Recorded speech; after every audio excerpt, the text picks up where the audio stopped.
Go get 'em, Braves.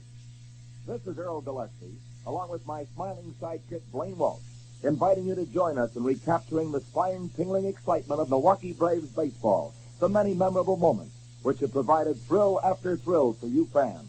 And it is to you, the loyal Milwaukee Braves fans, that this nostalgia-packed album is enthusiastically dedicated. Without your tremendous and consistent support, our Braves might never have risen to the great heights, herein highlighted and brought back for you to keep forever.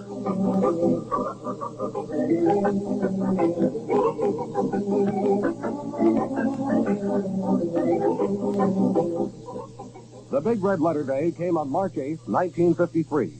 The news spread like wildfire. Milwaukee had become Major League. Enthusiasm ran high.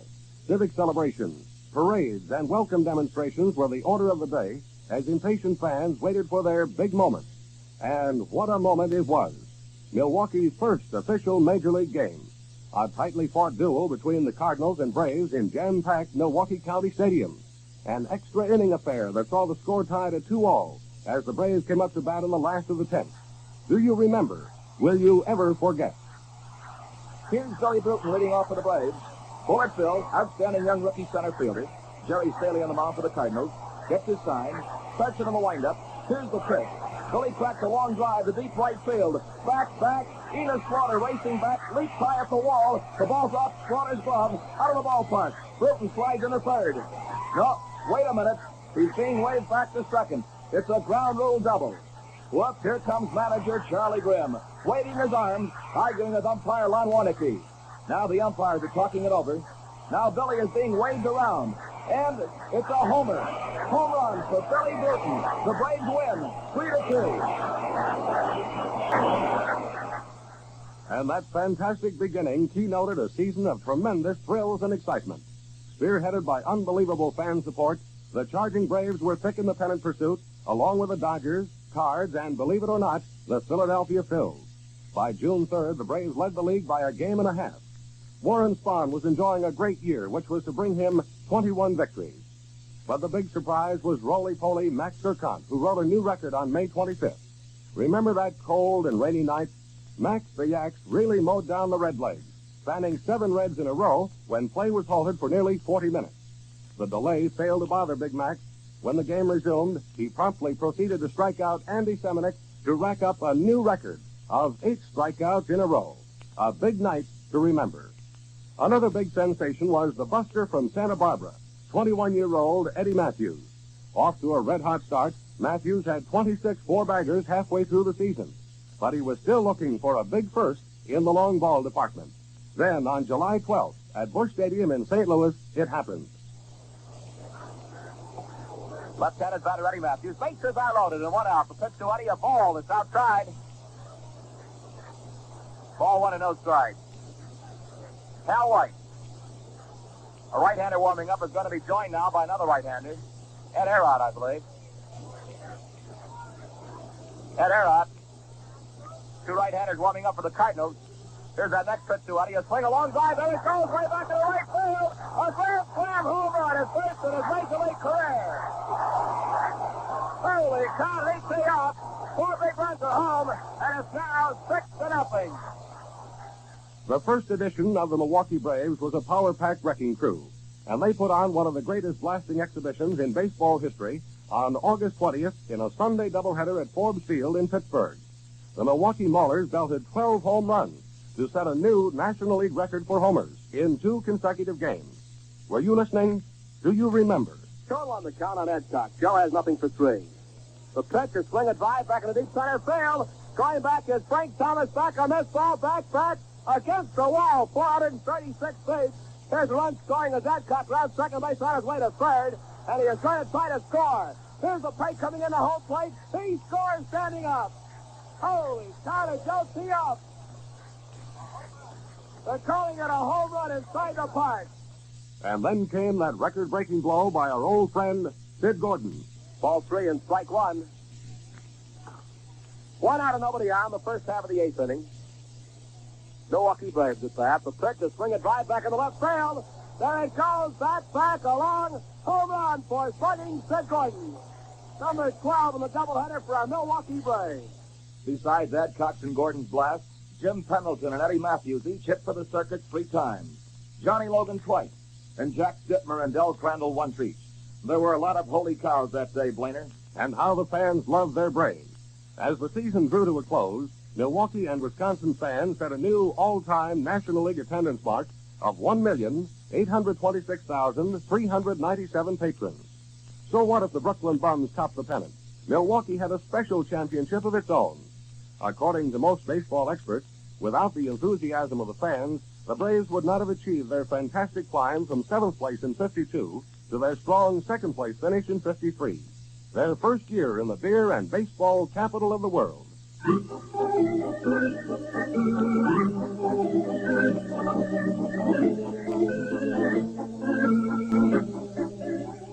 The following year provided more and even bigger thrills for Braves fans who continue to jam County Stadium in unprecedented fashion.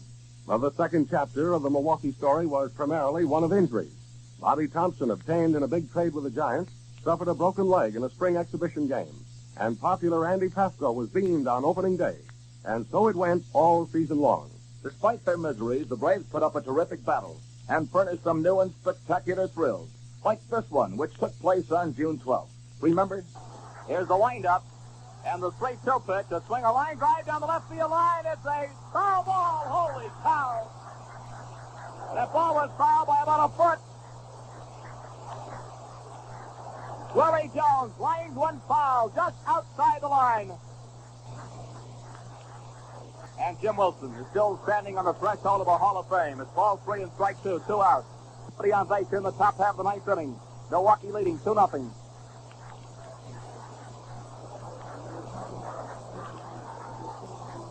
Jones takes his time coming back. That ball was fouled only by about a foot. A liner down the left field line.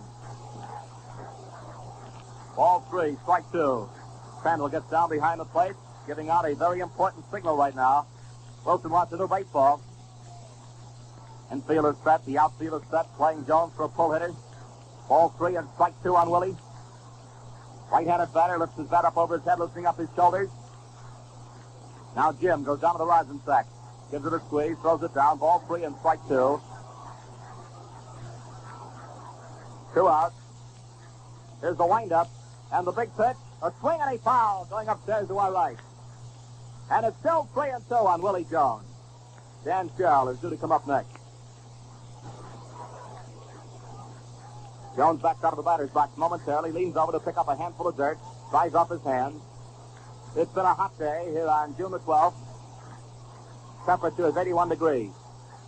Here's the windup and the 3-2 pitch. A swing and a ground hit to the second baseman. Picks it up. There's the Tiger first. And Jim Wilson pitches a no-hit game. Jimmy Wilson has just entered the Hall of Fame with a no-hit game against the tough Philadelphia Phillies. Another memorable moment of 54 came on July 31st at historic Ebbets Field. Joe Adcock provided the thrills as he went on a batting binge, the like of which had never been seen.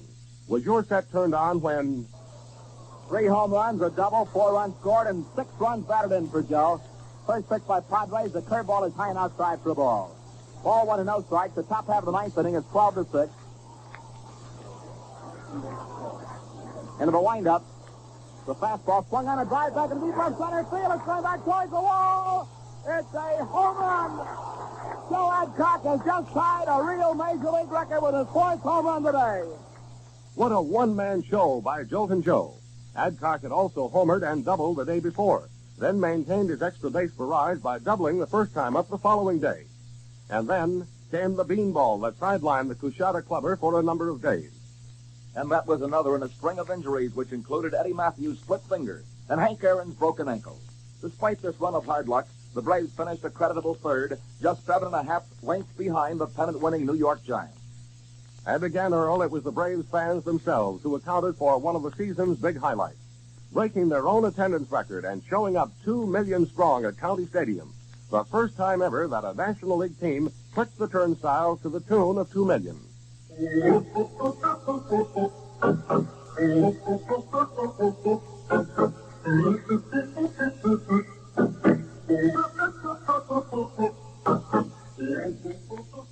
The 55 flag chase really started with a flourish. Were you a fan in the stands on that opening day which provided one of our greatest thrills? Remember how it went? The Braves trailed 2-1 in the eighth, and the situation called for a pinch hitter for Warren Spahn. And thus it was that young Chuck Tanner made his major league debut. Now let's see if Warren Spahn is coming out. I believe here comes Chuck Tanner. Chuck Tanner is going to bat for the pitcher Warren Spahn.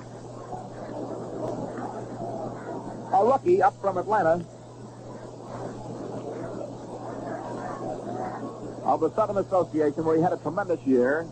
Chuck Tanner is making his first appearance in a major league ball game. He's an awfully nice youngster. And a good hitter. He had a good spring. Here's Chuck, who last year hit .323 at Atlanta with 20 home runs and 101 runs batted in. A left-handed swinger with one out and nobody on base. Gary Staley, the right-hander, is ready. Here comes the first pitch, and Chuck swings at the line drive down the right field line, back towards the wall. Home run, his first thing up in the major league. How dramatic can things get? In '55, Milwaukee was all agog over hosting its first All-Star game, and the Braves were well represented by Del Crandall, Warren Spahn, Johnny Logan, Ed Mathews, Henry Aaron, and lean, lanky Gene Conley. Do you recall Conley's memorable mound stint in the 12th inning? 2 outs and nobody on base. Conley's first pitch to Al Rosen, swung on and line foul down the third base line. It's strike one. The National League outfield playing deep and towards left for Al Rosen. Al was hampered quite a bit last year by an injury to one of his fingers. A strike one count. 5-5 in the top half of the 12th inning. Conley leaning way over, getting his sign from Lopata. Strike one count.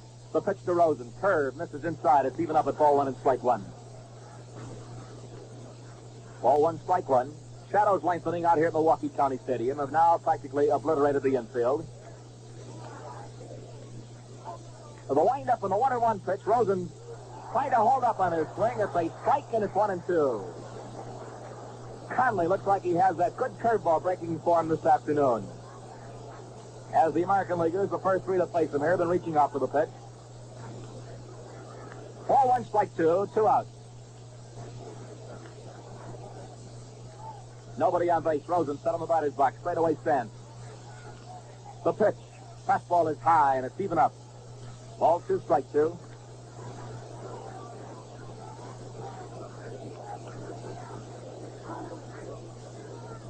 Five ball game.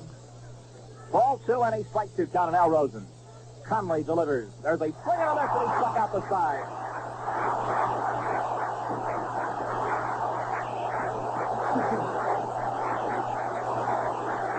Three up and three down as Conley strikes out Kaline, Vernon, and Al Rosen. No runs, no hits. There was no stopping the Dodgers that year, and they won going away by 13.5 games. A significant note occurred at season's end with the signing of Fred Haney as coach for the coming year. A year which was to be marked by fun, frenzy, and finally, frustration. The big moment of '56 came on June 17th, when popular Jolly Charley Grimm resigned and Fred Haney took over the managerial reins. Haney's debut was a dramatic one as the Braves dumped the Dodgers in a doubleheader. Again, Joe Adcock set the pace with 3 homers, one of them a real tape measure job. Adcock, big, powerfully built right-handed batter, and Ed Roebuck's first pitch is way inside, comes back to the screen, it's a ball.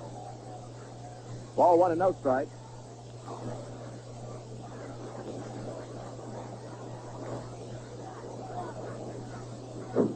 Ball one and no strikes to count on Joe Adcock.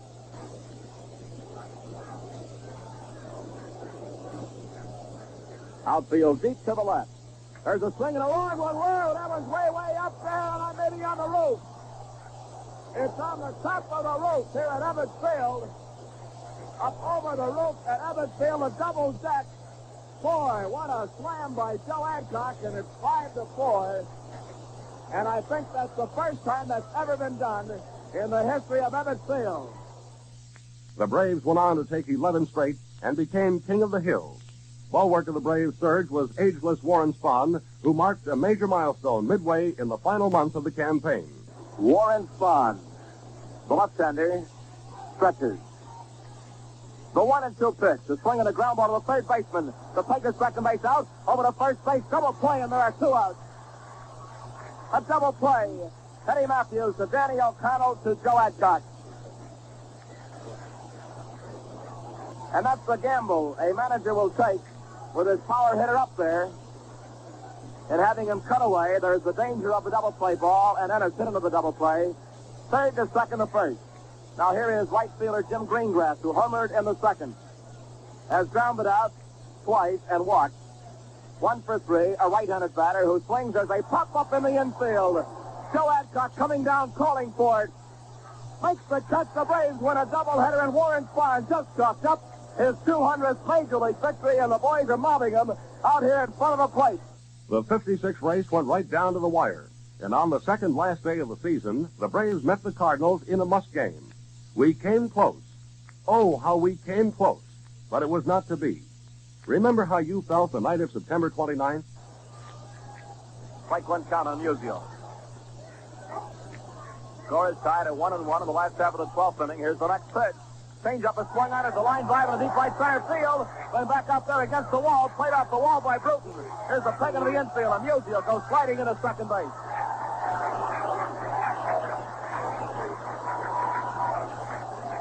Sam Musial comes up with his first base hit tonight at a very opportune time for the St. Louis Cardinals as he lines a double at deep right center field. That is only the 4th base hit off Warren Spahn. So St. Louis now has the winning run on second base with only 1 away. The batter is third baseman Ken Boyer, and he is going to receive an intentional walk. A time is called by the home plate umpire, Frank Descoli.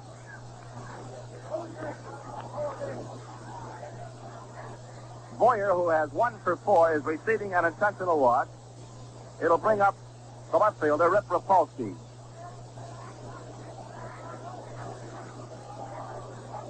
Now we're ready to go. Time back in. First pitch high outside, ball 1, as Boyer is receiving the intentional walk with first base open. It's ball 2. Here is ball 3. And ball 4. So Spahn, for the first time since the 6th inning, is in real trouble. That's his second walk of the ball game in 11 1/3 innings. This is an intentional walk. Musial's double forcing the walk with Boyer up there. Now here is Rip Rapolsky, and Rapolsky has nothing for 4. He has slide to right. Up to the first baseman, grounded to short, and was safe on a fielder's choice. St. Louis runners at first and second base with 1 man out. The first pitch to Rapolsky is high outside, a ball. 1-1 in the last half of the 12th inning.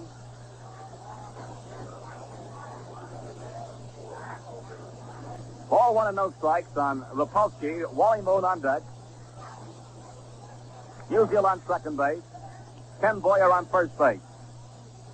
Spahn looks back over the left shoulder. The 1-0 pitch. A swing and a ground ball at deep third. Gets off the leg of Eddie Mathews. Rolls into foul territory. Here's the winning run scoring. And the ball game is over.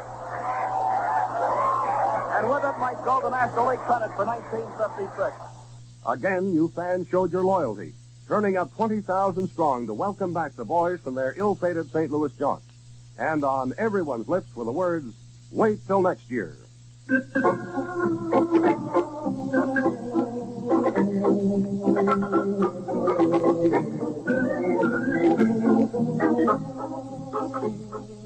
The Hot Stove League blazed brightly that winter as both the Braves and you fans champed at the bit, waiting for the 57 season to roll around. The Braves started off in typical fashion behind the mound mastery of Lew Burdette.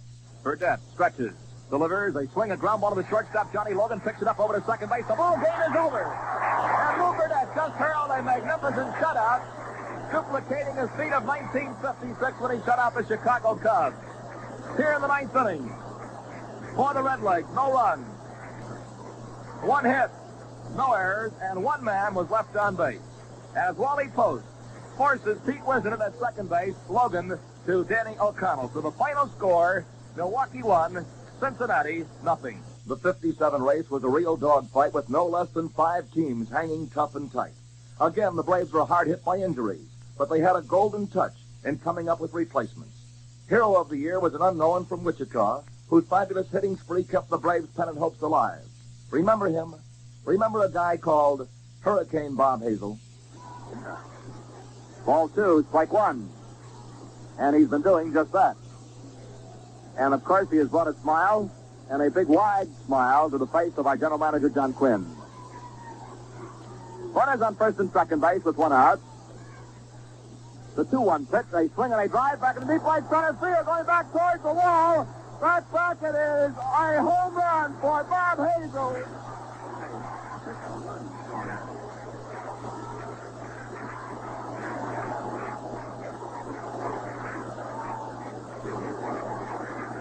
Bob Hazel hit one to the scoreboard to the right of it over the fence. A tremendous drive. He now has 6 runs batted in today, and Milwaukee has a 7-0 lead. The Hurricane continued to howl in fantastic fashion. Bob Hazel, left-handed batter, facing the right-hander Kirk Lown. The 1-2 pitch. And it's just outside, ball 2. At the end of 6 innings, Cincinnati 4 and the Cardinals 1 at the end of 6.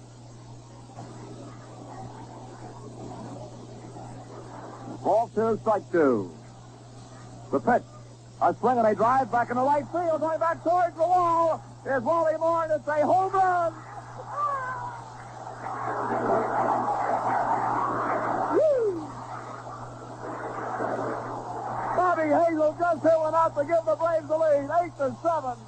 With the Hurricane blowing up a mighty storm, the Braves cycloned their way to a 5-game lead late in the season. Now it became a matter of magic numbers, a matter of not if, but when. Now the date is September 23rd, and the Cards are in town. What a spot for sweet revenge. The game hand sweats its way into the 11th inning, and the hitter is hammering Hank Aaron. The pitch to Henry Aaron, a swing and a drive back into center field, going back towards the wall. It's back at that fence. And is it caught or not? It's a home run. The Braves are the champions of the National League. Henry Aaron just hit his 43rd home run of the year. Holy cow.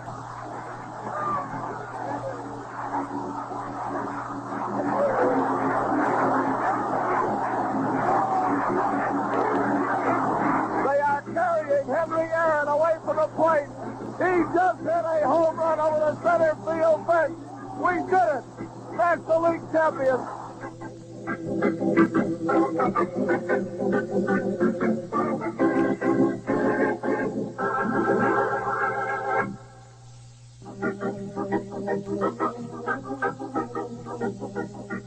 Indeed, it was happy days for the Braves and their legions of loyal fans.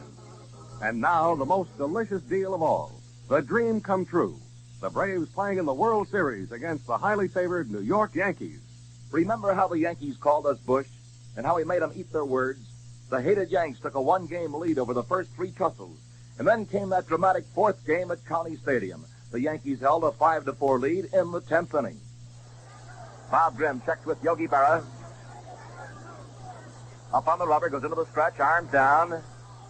The 2-0 pitch, a swing and a line drive to left field, down that line.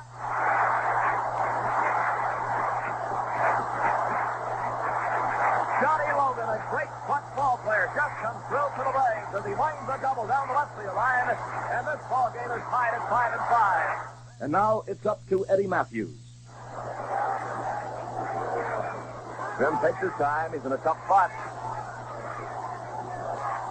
Here is the 2-2 pitch. A swing and a drive back in the right field, going back towards that wall. It may be. It is a home run for Eddie Mathews. The series seesawed to the 7th game, and all the chips were down. With only 2 days' rest and the winner of 2 big victories, Lew Burdette took the mound in place of flu-stricken Warren Spahn.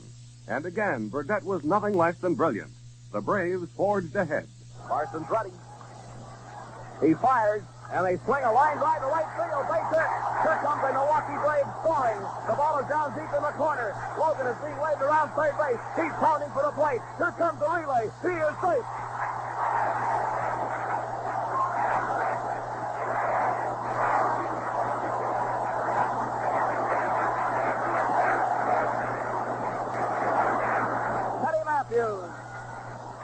over the first baseman's head, driving in 2 runs. And Milwaukee has a 2-0 lead, and Casey Stengle's walking out to the mound. And then, Blainer, came that nerve-wracking 9th inning. The Braves led 5-0, but the ever-dangerous Yankees staged a big threat. Bases are loaded. Bill Skowron, the batter, 5-0. The Braves lead. There's a swing and a foul back. 1 strike. Skowron, who just returned to the lineup today, came on as a pinch hitter in the 5th inning, and he's remained in the ball game at first base. He's 0 for 2. The outfielder on to the left. McDougal is on at 3rd. Coleman is on at 2nd. Tommy Byrne, the base runner, at 1st. Hank Aaron is pulled around in left center field. A breeze is blowing across from left to right. Burdett's pitch swung on. Line grip by Mathews. A 6-1 and the World Series is over, and the Milwaukee Braves are the new world champions of baseball. And that was it. Baseball had a new world champion, and bedlam broke loose in Milwaukee. There was dancing in the streets, and our town had the world's happiest hangover. The Milwaukee Braves, champions of the world.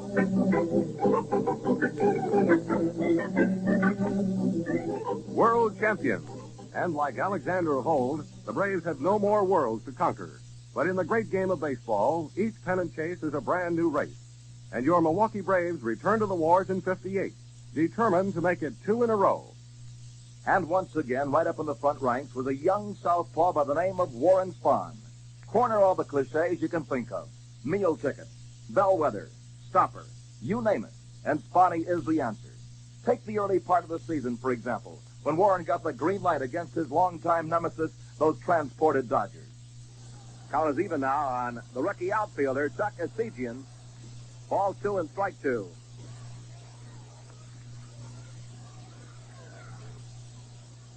One out here in the last half of the 9th inning. Runners on 1st and 3rd. A swing and a ground ball to the 3rd baseman. Here's the pitch to second base out. Over to 1st base. Double play, and Warren Spahn's got his shutout. A double play in the last half of the 9th inning. And Warren Spahn just registered his 42nd shutout in a brilliant Major League career.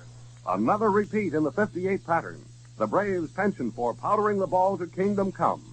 Few thrills can match the excitement of a clutch hit, and the Braves provided many a thrill on many an occasion.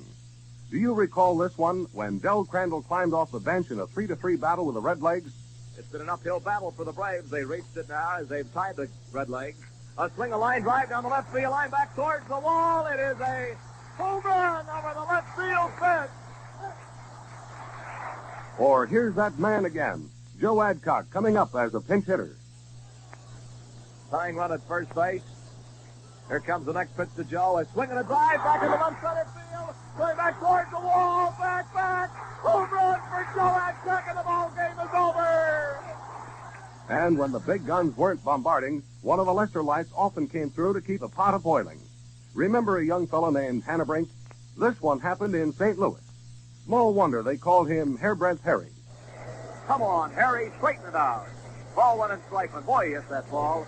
Up on top of the double deck and right about 15 feet foul. Braves now have 2 runs on 7 hits. The Cardinals only 2 runs and 3 hits.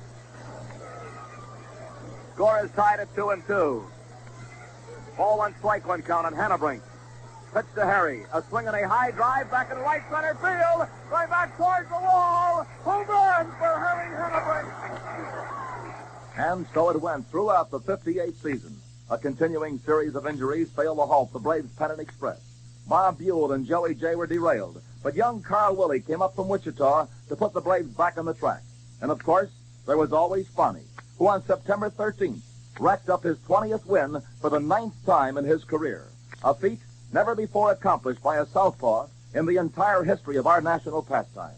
Then on September 21st, another memorable day for the Milwaukee Braves and their rabid rooters. Were you listening when it happened? Ed Bailey, the last chance now for the Redlegs. Deep in the batter's box. Here's the 2-2 pitch. There's a swing and a drive in the right center field. Bruton going over, so's Henry Aaron. Billy is calling. The ball game is over. The Braves win the National League pennant. They're gathered around Don McMahon on the mound now as he retired the side in order in the last half of the 9th inning on a fly ball to Billy Bruton in right center field here in the last half of the 9th. 3 up, 3 down. No runs, no hits, no errors.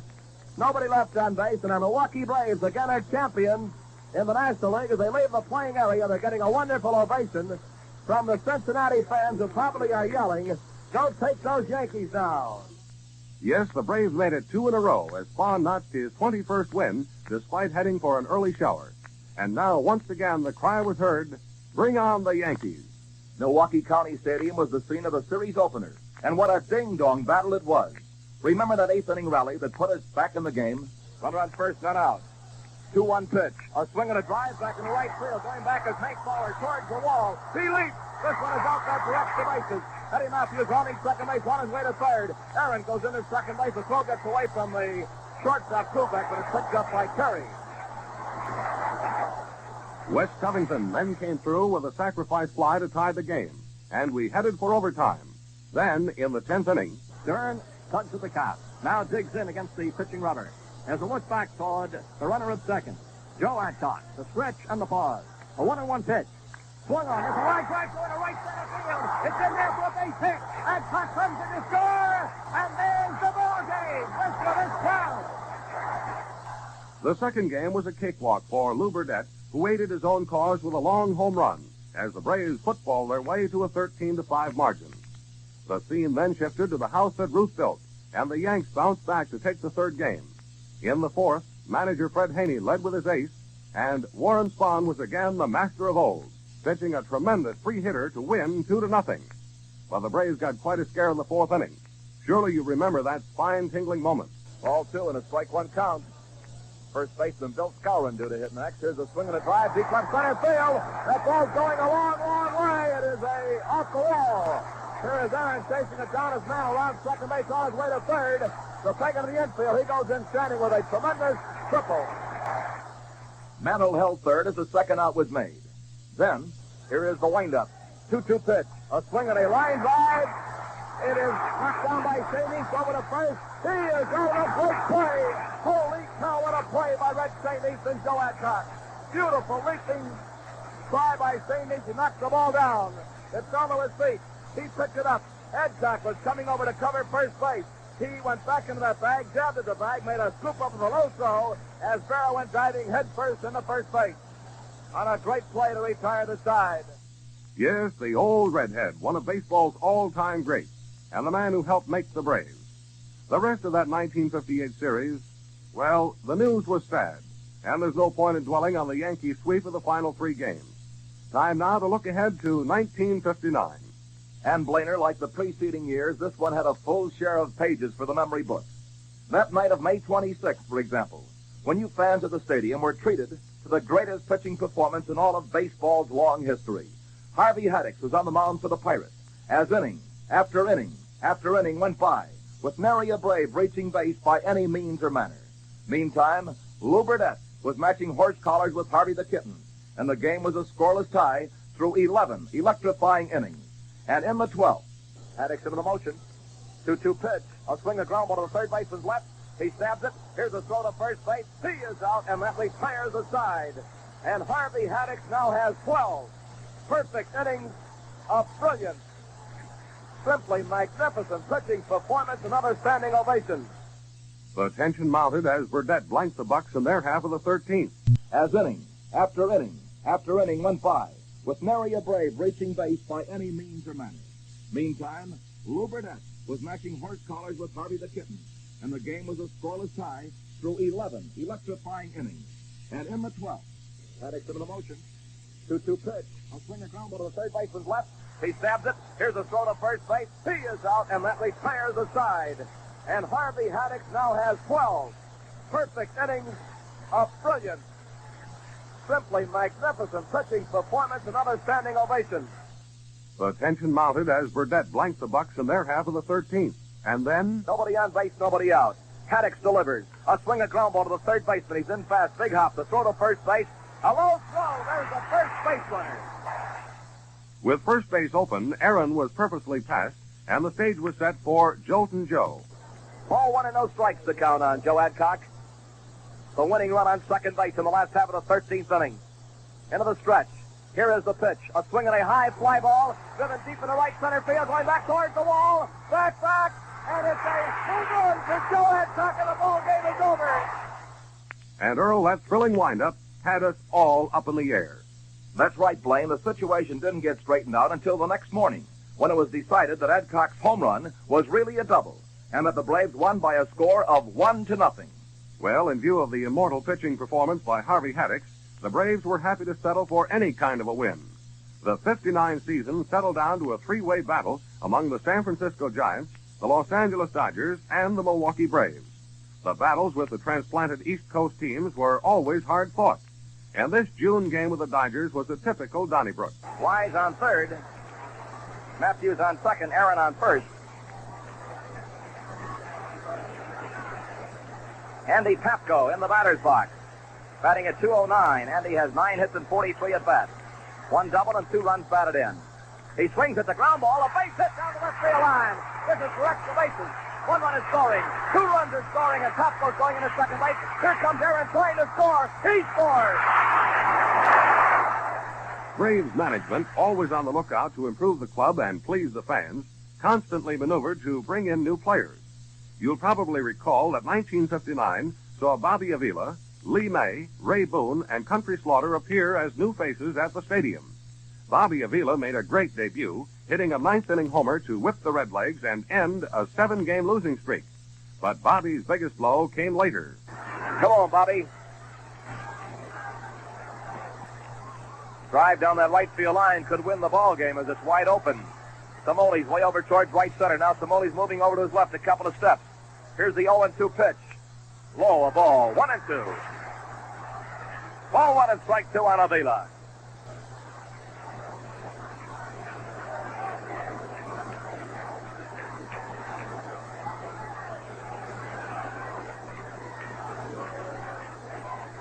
Ball 1, strike 2. Brolio's pitch to Bobby, a swing and a drive back in the left field, way back towards that wall. Now's the left fielder, back, home run! A grand slam home run for Bobby Avila! Hooray! A tremendously important blast because, as things turned out, every game was a must game. Every win a needed win. The season's end found the Braves and Dodgers deadlocked for first place. Here at home, the Braves dropped the first game of the pennant playoff 3-2, and then came drama and disaster at the Coliseum in Los Angeles. The Braves put on a stirring rally in the late innings, and the score was knotted at 5-all in the 12th inning. Bob Rush was on the hill. Rush out in front, ball 1, strike 2. Dodger runners on first and second, but the Dodger runner of importance, of course, is the guy on second base, Gil Hodges. He represents the winning run of the ball game. 5-5 tie in the last half of the 12th inning. Into the stretch, Bob Rush. The 1-2 pitch. A swing and a chopper out behind second base, and it is picked up by Mancia, throw to first, and it gets away. Here's the winning run scoring. The Dodgers win the pennant on a throwing error. And so the Braves' bid for their third pennant in 4 years went by the boards, by a whisker. But hope springs eternal in the hearts of baseball fans, and a new season was coming up. And with the new leader at the helm, Blainer, astute Charlie Dressen became manager, and a fired-up team was thick in the pennant chase just about all season long. 1960 was the year when everything went perfect for the Pirates, but you Braves fans had some mighty exciting times. Remember August 18th, the day Lew Burdette joined the Hall of Fame? A strike 2 count on Bobby Gene Smith. 2 outs. Burdette has retired 26 consecutive batters.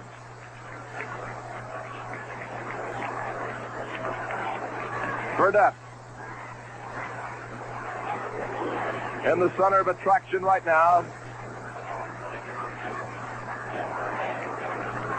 Holding a great spotlight out there on the mound.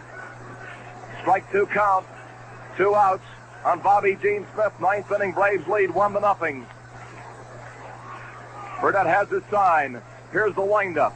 And here's the 0-2 pitch. There's a swing and a high fly ball to right. Come on, Henry. He's got his no-hitter. A perfect no-hitter. There's the catch, and the ball game is over. Lew Burdette has just pitched a perfect no-hit, no-run ball game to beat the Philadelphia Phillies 1-0. Nice going, Lew. Talk about embarrassing moments.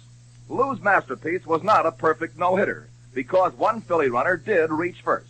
Chalk up an error for the Earl. So who feels 1,000, Earl? The excitement of Burdette's no-hitter had hardly died down when just a month later, Warren Spahn took the mound in quest of his 20th win. Again, it was the Phillies. And talk about lightning striking twice. Warren Spahn starts the motion. Here's the pitch. There's a swing and a miss. He struck him out. 15 strikeouts for Warren Spahn. 15 strikeouts tonight. 2 outs and nobody on base. We go down to the last man now, Bobby Malkmus. Malkmus has grounded to short, popped to short, and he's fly to center field. Tremendous strikeout total tonight for Spahn, but that's not the big story right now. 9th inning, 2 outs, nobody on base. Malkmus 0 for 3, standing outside the batter's box. The outfield's playing him around to the left, so is the infield. Second baseman Chuck Cottier on the edge of the outfield grass, lined up with right center field. The veteran southpaw, Spahn, into the motion. Here's the pitch to Bobby Malkmus. The swing and a drive. Hits off the glove. Logan in fast. Up with the ball. Throws the first. He is out.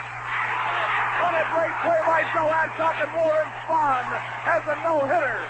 Warren Spahn has a no-hitter on a great play by Logan and Joe Adcock. 16 years is a long time to wait for anything, but Spahn finally got his no-hitter. Was anyone ever more deserving of such an honor? The big win marked Warren's 12th season of 20 or more wins. Another chapter for the record books.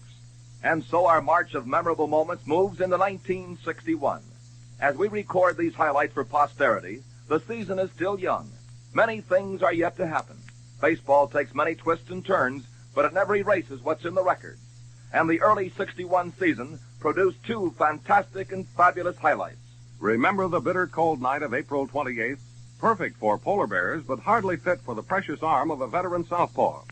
Spahn's turn again, and his opponents are the hard-slugging, power-packed giants. Were you there? Were you listening? Batter is a pinch batter. Mateo Alou. Mateo Alou, brother of Felipe Alou, the Giants' right fielder. Mateo's been up 3 times. He has 2 hits. He's batting at .667. And here is the first pitch. He bunts one, a drag bunt down the first base side. Spahn overthrows. He's out, and a great play. Warren Spahn and Joe Adcock, and it's 2 away in the 9th inning. After that backhanded flip to Nip Alou, Spahn had 1 big out to get. Then, this is Amal Fatano batting for Sam Jones. And he's out in front of Warren Spahn. Ball 2, no strikes. Spahn starts his motion. 2-0 pitch. A swing and a hard hit ball to Roy McMillan. He bobbles the ball, comes up, throws the first base, and he is out. And Warren Spahn has pitched another no-hitter. Warren Spahn has just pitched his second no-hitter in his second consecutive year. And he's being mobbed out here behind the mound. Roy McMillan took that hard shot. It bounced off his chest. He picked it up and threw the guy out at first base. And Warren Spahn has done it again. as Mel Allen would say, how about that? After years of waiting, Wiley Warren turns the trick 2 seasons in a row. What more can be said about this man among men? You know, Blaine, it doesn't always happen that good pitching is combined with stout hitting.